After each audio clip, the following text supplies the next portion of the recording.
Hey, what's up, YouTubers? I just want to make a short video on why you may want to open up a SA corporation if you live in Latin America, or if you want a little bit more financial privacy or personal privacy in Latin America, or just in life in general, even if you live in the United States or Europe or wherever you may live. Down here, you can open up a corporate account in most Latin American countries. It's a pretty simple thing.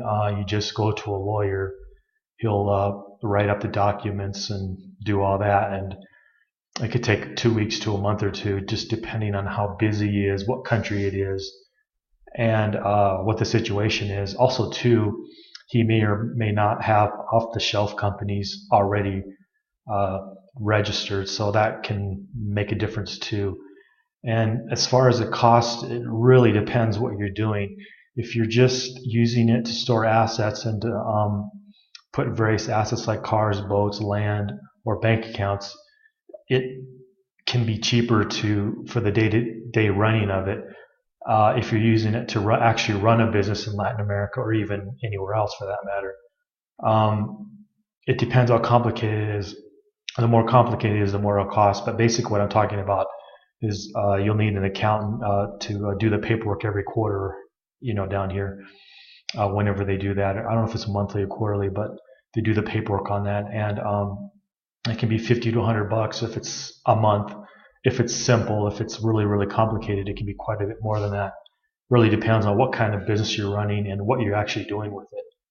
Now, some of the reasons you may want one is because, say, you're in Latin America, and generally speaking, now it's hard for Americans to open a bank account. Just as an example, say you can actually open one with your passport. It's not really hard, but it can be, and it can be difficult if you're not using a lawyer, because with the help of a lawyer, he can go down to the banks that say they won't open an account, but once you have a lawyer, they usually change their mind and then they can open an account. He also knows which banks will and which banks won't, which ones will be a pain in the neck, which ones won't. And he also knows which banks are really well capitalized and where you should keep your money and where you really shouldn't. He also give you heads up on banks that are teetering on the precipice of bankruptcy and advise you not to get money there or to withdraw funds if you actually have money there. So reasons you may want to open one is if you're living in North America and you're coming down here and you want to restart your life in a more private way, you can store whatever assets you want in that company, such as boats, cars, but more typically cars and real estate and bank accounts. And it's quite possible maybe you can put a corporate a brokerage account or something like that in there if you like to trade or own long-term assets like that. But basically, you can, down here it's not really hard to get an apartment and rent one in whatever name you want. Some places require a passport, mostly they don't. So you can just put down wherever you want. But in the event that you want utilities and everything like that registered in a corporate name, that's a very simple matter. And your lawyer can advise you and show you how to do that really simply. There's other ways around that too. I won't go into that here, but if you don't have a lot of money, there's other ways you can get around that without giving up your real name if you value your privacy and you want to start over. And down here you can do that. It's still like it was in the US or Europe like 50 or 60 years ago, whereas they don't require a lot of ID for most things. About the only thing they really require an ID for is flying internationally and opening a bank account, and in some cases running the account. It just depends what kind of account you have and what you're doing with it, things of that nature. So like say, just as an example, in Guatemala, you get a 2-year residency. Well, it's for the temp it's 2 years, but actually before the 2 years is up, you can get the permanent. Well, once you become a permanent residency and you get your ID, you can open a bank account in any of the banks here you want. And how it works is a lot like in Europe. Like just as an example, there's no bank secrecy in the United States, but once a person becomes a resident in the U.S. and opens an account, they don't report that information back to Europe. Again, no bank secrecy, but they don't report it back. Well, it's the same down here. Once you get your local ID, you can open up a bank account and nothing's going to get reported back. Now, of course, if you open it up with a U.S. passport, that's totally different. They'll report everything to the U.S. government. So if you want more privacy, you can open up a corporate account, pass some of your assets there, and then after 2 years, pass the assets into your own name if that's what you wish to do. If you want to keep more of a low profile, that's one reason. Like I said, the other reason is if you want to put things in the name of the corporation, like services, like utilities, things you buy online. You can have all that sent to your in the name of your corporate name or in the name of your lawyer, and you can have all that sent to your lawyer's address. If you don't, just as if you want more privacy that way. Another thing is in Latin America, taxes are low. They're not too much. I don't want to say they're non-existent, but they're not really high.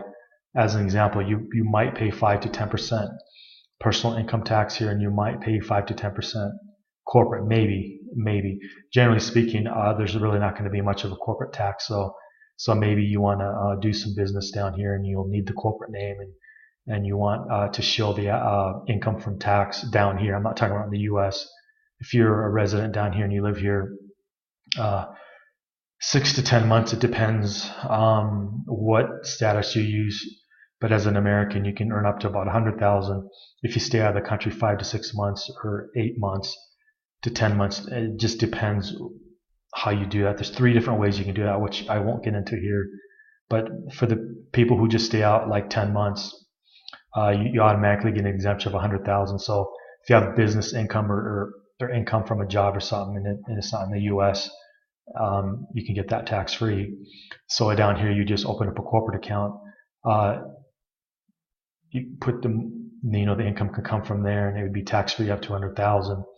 And whatever was in excess of that, you could just keep it there until you wanted to pay tax on that. And of course, there's other ways around that, which I won't go into here. And everything I'm talking about, you should consult with a lawyer and an accountant. And if they won't sign off on it, don't do it. I'm not giving legal advice, but down here, all that can be done pretty discreetly, pretty privately, and there's even U.S.-based accounting firms that are aware of what I'm talking about, and you can consult them too, just to get a second or third opinion. Anyways, as far as banking, you can set up your banking so your name isn't really visible. So if you're looking for privacy that way, that can help you out too. So you can set up the account, and then the account will be off the radar if you're worried about that. You can just set up a US dollar account in a local currency, or if you want a variety of currencies, and you have to set up a brokerage account within that corporate account. Anyways, to get to the bottom line, these things cost $1,500 to $2,500. They can cost more. They can cost a little less to maintain them. It can be from $50 to $100 to $200, $300. It really depends who your lawyer is, what you're doing with it, how complicated it is. If you're not doing anything too complicated, it's going to be more like 50 to 100 bucks. It's just all over the map what it can cost. It just depends what country you want it in, what you're doing with it, things like that. So I just wanted to put out a video why you might consider having it, why you need it. Like say you want to start a business, or you want to keep your assets out of your own name, and you want to have a US dollar account to use to settle accounts overseas, and you want that more or less invisible, things like that you can use it for. And then secondarily, you can use it to put any local assets here or utility bills. That you don't necessarily need it for that, and there's other ways around that. But if you want to, you can have all your utilities, cable bill, Wi-Fi bill, all that put in the corporate account, and you can totally be off the radar if that's what you want. And some people, that's what they're doing. They're coming down here. They want to be off the radar. They don't want to be cash only. They want to have banking and avail themselves of the internet and that nature. And if you want to keep a low profile there, you're going to have to talk to a few professionals, including a lawyer, on how to do that. It's not super complicated, but it can be depending on what your level of discretion is. But anyways, I just thought I'd make a video on why you may or may not want a corporate account. Some reasons why you may not is the cost and the expense of it. And if you're just doing simple things and you're running a simple business, it's just a cash and carry, may not be worth it. Only you can decide that. And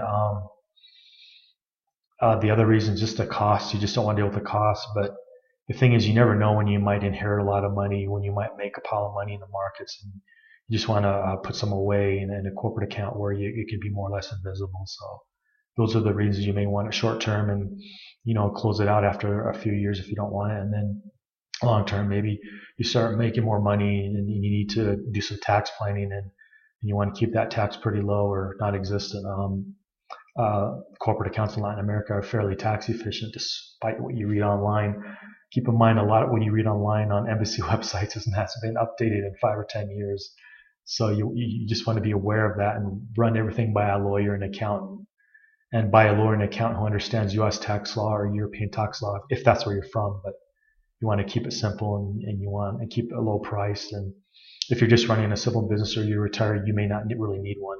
I really don't recommend one unless you're really into privacy, or you starting a second career in a business or something like that, where you want to shield your assets and shield your income from whoever your enemies are. Anyways, thanks. Like, share, subscribe. Tell me what you think. Bye.